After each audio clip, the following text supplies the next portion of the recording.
In late October, Andrew was stripped of all his royal titles and effectively evicted from his home, Royal Lodge at Windsor. We have since learned that both Prince William and Catherine fully supported this historic move from the King. In fact, they made it clear to the monarch that a dramatic break was the only way the royal family could move forward. But the signs that this was coming to a head were unmistakable, and I want to share with you the exact moment I believe William showed the world that he was done with his uncle Andrew. Here is Prince William on September the 16th, 2025, at the Duchess of Kent's funeral. The Daily Mail's royal editor, Rebecca English, was reporting on the ground that day, and she told me how her jaw dropped as she watched Andrew attempt to make conversation with William on the steps of Westminster Cathedral.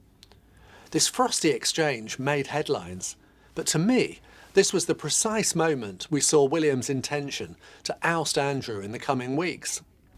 After the funeral, Andrew could be seen muttering a few words to William, who appears to decline to engage in the conversation and only gives a brief nod in response.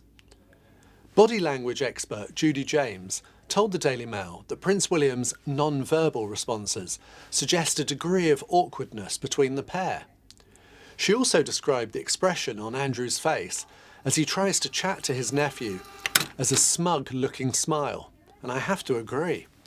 Andrew is clearly trying to position himself next to one of the royal family's most senior and respected members to suggest that he is still a key part of the firm, despite being forced to step back in 2019 due to his associations with Jeffrey Epstein. Although Andrew has strenuously denied any wrongdoing, he has been ostracised from various family events, including making appearances on the famous Buckingham Palace balcony and being left out of the Christmas walk to Sandringham.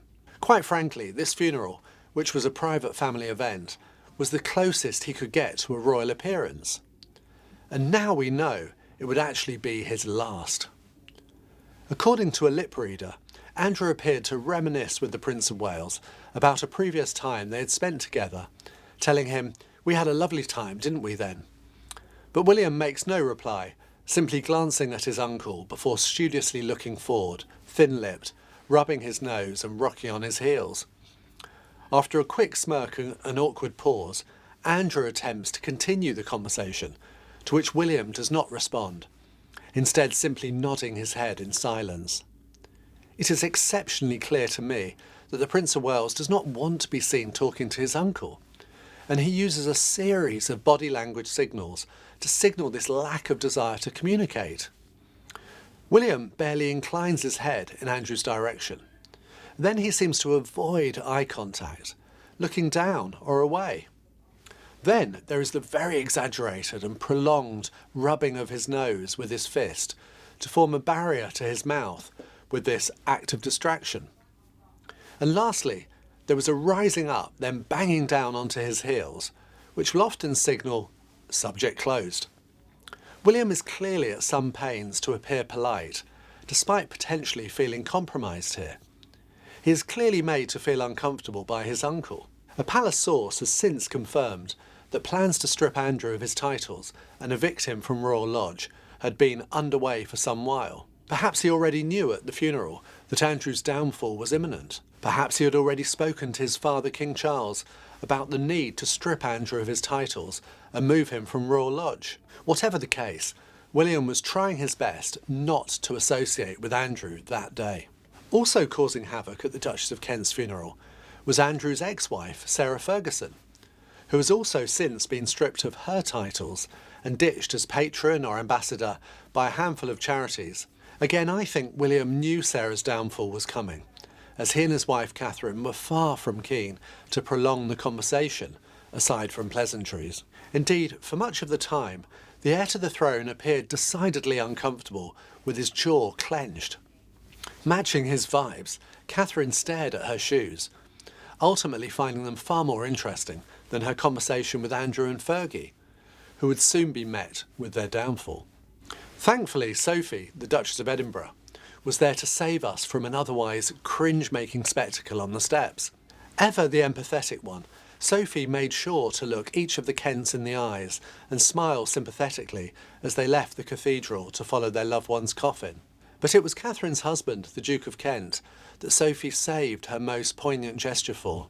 Clearly distraught after sitting through the Mass, the Duke of Kent lowered himself into a blacked-out car to attend his wife's burial. Recognising his pain, Sophie blew him a kiss before asking him from afar how he was. I mean, what a class act. Always putting other people's emotions above her own. Perhaps Andrew and Fergie ought to take a leaf out of Sophie's book. That is all the extraordinary interactions I noticed on the steps of Westminster Cathedral after the Duchess of Kent's funeral.